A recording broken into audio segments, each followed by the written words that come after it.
Welcome you all. मैं आज एक टॉपिक साइंस का डिस्कशन करने के लिए लाया हूँ और आपसे पूछूंगा भी कि why balloons make sound. Balloon sound क्यों आवाज़ आती है जब बैलून अगर फट जाता है। सपोज़ करिए आप एयर ब्लो कर रहे हैं, फूंक उसमें मार रहे हैं और फूंक मारते मारते बैलून की साइज़ एक बार काफ़ी बड़ी हो जाती है और बड़े होने के बाद अचानक से जब बैलून ब्रस्ट करता है, फटता है, तो फिर वहाँ से साउंड कैसे आती है। तो साउंड का एक्सप्लेनेशन करने के लिए आप पहले खुद सोचिए और फिर एक्सप्लेन करिए अपने माइंड से भी। अगर आपको लगता है तो कमेंट सेक्शन में भी आंसर करिएगा अपने अपनी राय। बट मैं फ़िलहाल आप सभी को एक्सप्लेन कर रहा हूँ। अगर आपको पता था तो आप यस लिख दीजिएगा, नहीं पता था तो आफ्टर लर्निंग आज के बाद आप जान जाएंगे कि बैलून क्यों साउंड। दूसरी बात, मैं कंटेंट को सिंपल ही रखूँगा, सिंपल वे में समझाने की कोशिश। तो पहले हम एक्सपेरिमेंट कर ही लेते हैं कि बैलून क्यों ब्रस्ट करता है ना। तो चेक करते हैं। ये हमारे पास एक बैलून है और अभी मैं जब जैसे ही इसमें पिन करूँगा तो ये क्या होगा, एक आवाज़ प्रोड्यूस करेगा। तो आप सुनिएगा। जैसे ये बैलून है, अभी इसको फुलाया है, अभी इसमें अगर जैसे ही पिन लगाऊंगा तो ये तुरंत ब्रस्ट करेगा और एक साउंड आएगी। तो वही साउंड क्यों आता है और अगर हम क्या कर दें कि वो साउंड ना आए, तो एक्सपेरिमेंट करने के बाद फिर मैं आपको थ्योरी पार्ट पूरा समझाऊंगा, ठीक है ना। तो चलिए पहले मैं इसको पिन करूंगा तो आप देखिएगा क्या होता है। तो अचानक से एक आवाज़ आई। ये आवाज़ जो आती है ये बैलून्स में फटने के बाद क्यों आती है। अक्सर ये चीज़ आप जब टायर फटता है, टायर के जो ट्यूब्स होते हैं, अब तो ट्यूबलेस टायर हैं, फिर भी जो ट्यूब होता है वहाँ से आपने देखा होगा। पटाखों में से भी जो साउंड आते हैं वो सभी क्या हैं, एक तरीके के जो आवाज़ है वो निकलती है, हमारे कानों तक पहुँचती है। तो उसके रीज़न क्या है, ठीक है ना। तो उसको हम लोग एक्सपेरिमेंट के तौर पर ये समझेंगे। चलिए, तो एक बैलून हमारे पास अब और है और यहाँ पर इसको भी अगर मैं पिंच करता हूँ कहीं पर भी तो ये भी साउंड प्रोड्यूस करेगा। बट मैंने कहा था कि बैलून साउंड क्यों प्रोड्यूस करता है और क्या रीज़न है कि उसमें से साउंड आता है, और अगर वो आवाज़ ना आए तो उसके लिए क्या करना पड़ेगा। करना क्या पड़ेगा मतलब हम कैसे उस आवाज़ को रोक सकते हैं कि वो उस टाइप का साउंड प्रोड्यूस ना हो। तो मैंने यहाँ पे क्या किया है, एक सेलो टेप लगा दिया है और मैं अब पिन इस सेलो टेप पर करूँगा, ठीक है ना। इस सेलो टेप पे करूँगा और फिर आप हमें बताइएगा कि अब बैलून क्यों नहीं फटा। होल हो चुका है, आप शायद अगर गौर से देखें तो यहाँ पर आपको होल दिखाई दे रहा है। अगर नहीं भी दिखाई दे रहा है तो आप समझने की कोशिश करिए, यहाँ से एयर निकल रहा है और धीरे धीरे आपको ये बैलून छोटा हुआ दिखाई देगा। ये ऑटोमेटिक बैलून छोटा हो जाएगा। देखिए साइज धीरे धीरे घट रही होगी, ठीक है ना। अब ये बैलून धीरे धीरे छोटा हो रहा है, इसमें से एयर निकल रहा है। तो आप कंप्लीटली वेट करिए इस चीज़ का जब तक सारे एयर निकल नहीं जाता, ठीक है ना। यहाँ पर मैंने होल कर दिया है, शायद अगर आपको होल दिखाई पड़ रहा हो। यहाँ पर मैंने ये देखिए पूरा पिन अगर मैं इसके अंदर डाल दे रहा हूँ, यहाँ पे ये देखिए पूरा पिन इसमें, ठीक है ना। तो अब मैंने होल कर दिया है। तो फिर ये बैलून पूरी तरह से अब धीरे धीरे देखिए ये पिचक रहा है, ठीक है ना।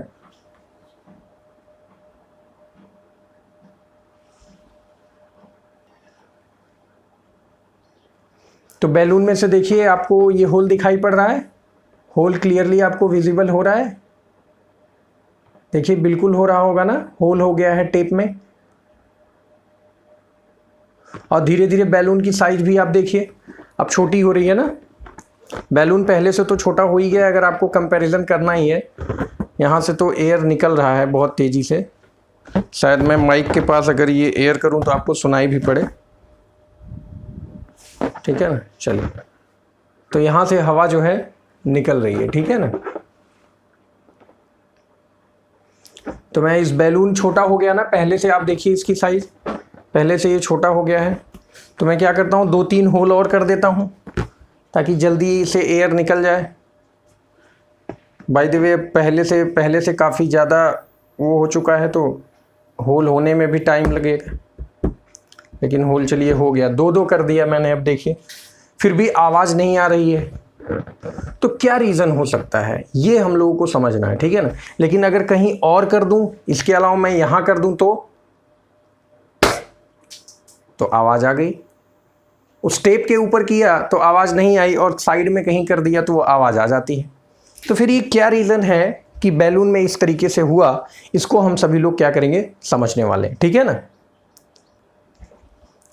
चलिए आइए अब हम सभी लोग इसके एक्सप्लेनेशन को समझेंगे। बोर्ड पे मैंने एक डायग्राम बनाया हुआ है, इस डायग्राम के बारे में अभी एक और समझेंगे पहले कुछ देर में। बट मेरे पास एक बैलून और है और उस बैलून को पहले मैं थोड़ा सा इसमें एयर ब्लो करके फुला ले रहा हूँ और फिर आपको समझाता हूँ कि ये ऐसा क्यों होता है, ठीक है ना। तो इस बैलून को मैंने इतना फुला लिया है। अब आपको एक पॉइंट समझना है, मैं यहाँ पर बैलून के सामने यहाँ पर एक मार्कर से ऐसे कलर कर दे रहा हूँ। क्यों कर रहा हूँ आपको समझाने के लिए, ध्यान से समझिए। मैंने मार्कर से इसको कलर कर दिया है, इस साइज का मैंने कलर कर दिया, ठीक है ना। अब मैं इसमें और एयर अगर ब्लो करूँगा तो ये क्या होगा, बैलून फैलेगा। अगर इसमें मैं और हवा भरूं और एयर ब्लो करूं तो ये बैलून क्या होगा, फैलेगा। और अगर बैलून फैलेगा तो जाहिर सी बात है ये जो ब्लैक वाला डॉट है ये भी क्या होगा, ये भी फैलेगा, ठीक है ना। तो मैं यही काम करने जा रहा हूं। अब और मैं एयर ब्लो करता हूं और आप साइज देखिए तो ये और ज़्यादा फूलेगा, ठीक है ना।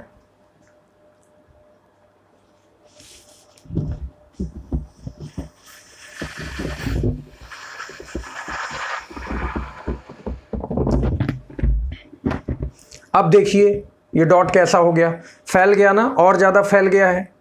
अभी आप और एयर ब्लो करेंगे तो और ज़्यादा ये फैलेगा। तो मैं नहीं चाहता कि मैं और एयर ब्लो करूं, पता चला बैलून ही फट गया। बट ठीक है, एक बार और कर दे रहा हूं इसमें। आप इस डॉट को ध्यान से देखते रहिए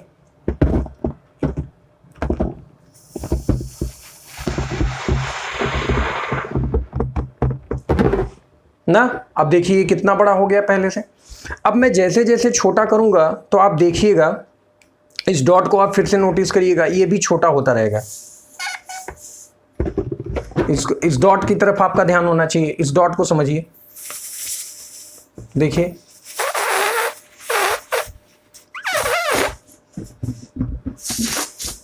डॉट और छोटा होता चला जाएगा। देखिए डॉट छोटा होता चला गया, देखिए कितना छोटा, देखिए अब देखिए इसकी साइज, अब देखिए अब देखिए अब देखिए एकदम पॉइंट्स में बदल गया ना, एकदम पॉइंट में बदल चुका है, देखिए। और अगर आप इसमें और एयर ब्लो करेंगे तो ये फिर से फैल जाएगा। समझ में आया बात। तो हो क्या रहा है एक्चुअली,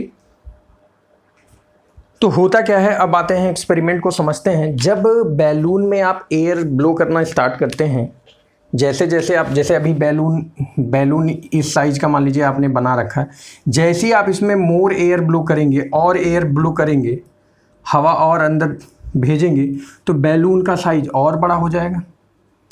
तो साइज बड़ा होने का मतलब क्या है, इसका जो सरफेस है, ये जो सरफेस है ये क्या होगा, स्ट्रेच हो रहा है। स्ट्रेच मतलब क्या हो रहा है, फैल रहा है। ये जो उसका सरफेस है, जैसे मैंने यहाँ पे जब डॉट बनाया था, तो जब ये डॉट छोटा सा बनाया था, जब आप इसमें एयर ब्लो कर रहे हैं तो यही डॉट अब इतना बड़ा हो गया।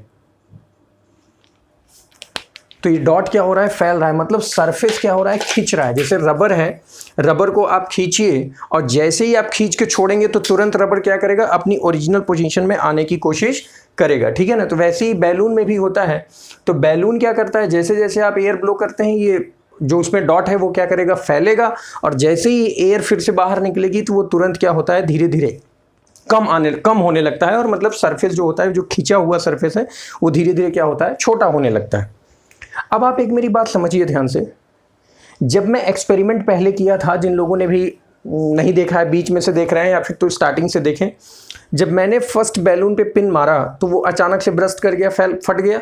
लेकिन दूसरी बार जब मैंने उसके ऊपर एक टेप लगा दिया, सेलो टेप मैंने लगा दिया, और जब सेलो टेप के ऊपर मैंने पिन किया, जब मैंने यहाँ पर पिन किया तो क्या हुआ होगा। अब आप सोचिए, जब बैलून अचानक से फटता है, जब बैलून अचानक से फटता है तो जो बैलून का सरफेस होता है वो तुरंत कॉन्ट्रैक्ट होने की कोशिश करता है। मतलब जैसे बैलून फटा, मान लीजिए बैलून में कहीं होल हुआ तो बैलून में से तुरंत जो बैलून का सरफेस है वो जो पहले से ही क्या है उसके अंदर आप हवा भर के रखे हैं, तो बैलून पहले से ही खिंचा हुआ है, उसके सभी सरफेस क्या हो रहे हैं, खिंचे हुए हैं। तो जैसे ही पिन होगा, एक छोटा सा पिन हुआ, वहां से सारी हवा तेजी से निकलने की कोशिश करेगा, वो जो सरफेस खींचा हुआ था अचानक से कोलैप्स करेगा। मतलब पूरी तरह आप ऐसा समझो कि जैसे आप मान लीजिए बस में जा चढ़े हुए हैं और बस में बहुत भीड़ है और गर्मी का महीना है, पूरे कांच वगैरह पैक हैं और आपको उसमें बहुत भीड़ है। ये जान लीजिए कि अगर 10 लोग के बैठने की जगह है तो उसमें 25 लोग बैठे हुए हैं। कार में आप बैठे हो और अचानक से कांच वगैरह बंद हो और तुरंत आपको कहा जाए कि गेट खोल के उतरिए आधे घंटे 1 घंटे के समय, तो आप क्या करेंगे, सभी लोग तुरंत उतरेंगे फ्रेश एयर लेने के लिए, ताज़ी हवा लेने के लिए। आप तुरंत बहुत धड़धड़ा के पूरी भीड़ से में से निकलने की कोशिश करेंगे। तो वैसे ही इसमें भी होता है, जब आप एयर इसमें ब्लो कर देते हैं तो हवा क्या होता है, इसके अंदर सभी लोग भरे हुए रहते हैं। आप इसमें एयर कैसे बने, एटमॉस्फेरिक प्रेशर से ज़्यादा। एटमॉस्फेरिक प्रेशर क्या होता है ना, एटमॉस्फेयर जिस प्रेशर पे हम लोग हैं, एटमॉस्फेरिक प्रेशर वायुमंडलीय दाब, ठीक है ना, 1 atm रेफरेंस पे माना जाता है। ये 1 atm है, ठीक है ना, ये इसमें बार का भी इसका यूनिट होता है, ठीक है, या फिर 101.325 किलो पास्कल ये भी होता है। तो अभी हम इसके ऊपर नहीं जाएंगे, हम एक्सपेरिमेंटली समझ रहे थे तो उतना ही करेंगे। तो तुरंत क्या होता है, इसमें हाई प्रेशर है, बैलून के अंदर क्या है, high pressure. High pressure, high pressure में एयर आप इसमें भरे हुए हैं और जैसे ही बैलून में आप होल करेंगे, तो बैलून में जैसे ही आप होल करेंगे तो बैलून का जो प्रेशर है वो तुरंत क्या होगा, बाहर निकलने की कोशिश करेगा। जो इसमें एयर आपने रखा है वो एयर तुरंत अंदर प्रेशर में भरा हुआ है। जैसे आप पूरी भीड़ में भरे गए थे तो उसी भीड़ में अंदर से प्रेशर, जैसे ही गेट खुलेगा और सभी लोग क्या करेंगे, अचानक से बाहर निकलने की कोशिश करेंगे, तो उसी प्रकार से ये एयर के जो मॉलिक्यूल्स होते हैं वो भी क्या करते हैं, तुरंत बाहर निकलने की कोशिश करते हैं। अब आप मुझे ये बताइए, स्प्रिंग आपने देखा है, स्प्रिंग, स्प्रिंग, स्प्रिंग, स्प्रिंग इसी तरीके से होता है ना। स्प्रिंग को खींचिए और छोड़ दीजिए, तो स्प्रिंग क्या करेगा, स्प्रिंग को खींचिए एकदम तेजी से, एकदम खींचिए और फिर छोड़ दीजिए, तो स्प्रिंग अपनी ही जगह पे क्या करेगा, एक बार दबेगा फिर खुल जाएगा, फिर दबेगा फिर खुल जाएगा।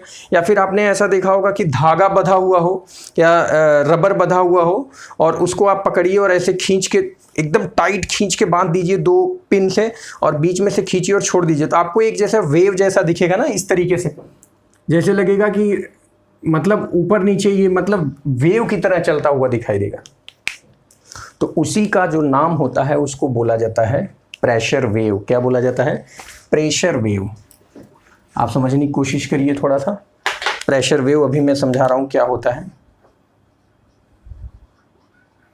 प्रेशर वेव, जब यहां से प्रेशर निकलेगा, हाई प्रेशर, जब मान लीजिए यहां बैलून ब्रस्ट हुआ, आपको ऐसे समझाएं, यहां पर बैलून जो था वो ब्रस्ट किया, यहाँ से बैलून फटा और जैसे ही बैलून फटेगा तो यहाँ से क्या है, हाई प्रेशर वाले सभी मॉलिक्यूल्स बाहर निकलेंगे।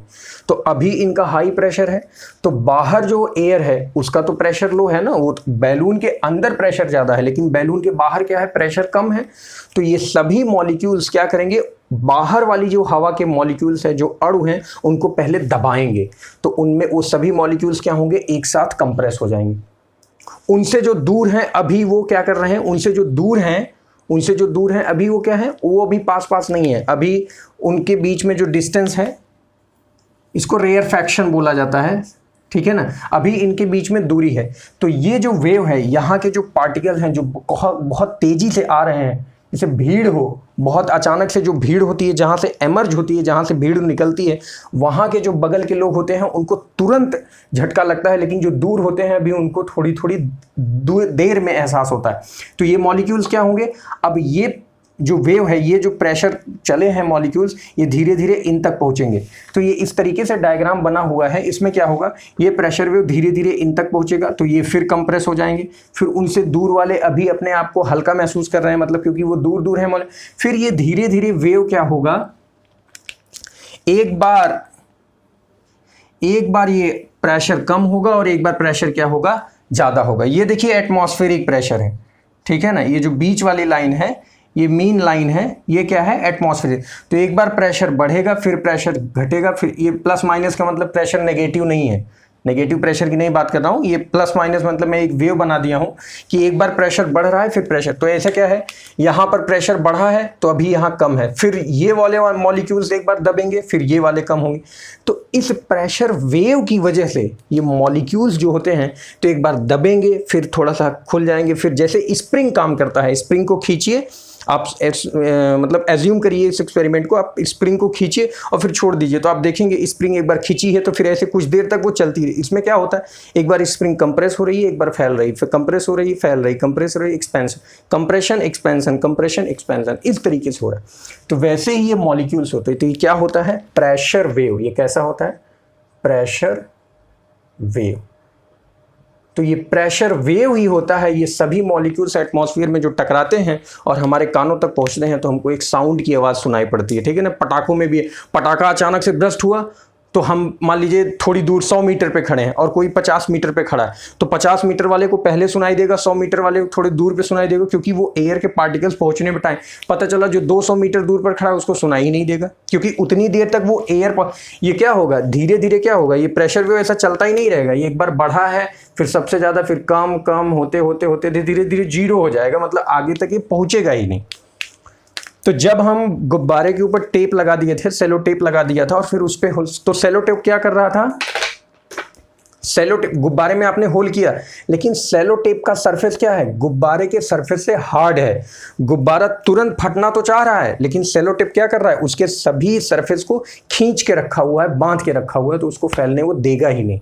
तो इसीलिए जब आप सिंपली बैलून में पिन करेंगे, बैलून में अगर आप पिन करेंगे तो बैलून में जैसे ही आप पिन लगाएंगे तो बैलून तुरंत क्या करेगा, फट जाएगा, क्योंकि इसके सभी सरफेस क्या हुए हैं, खींचे हुए हैं।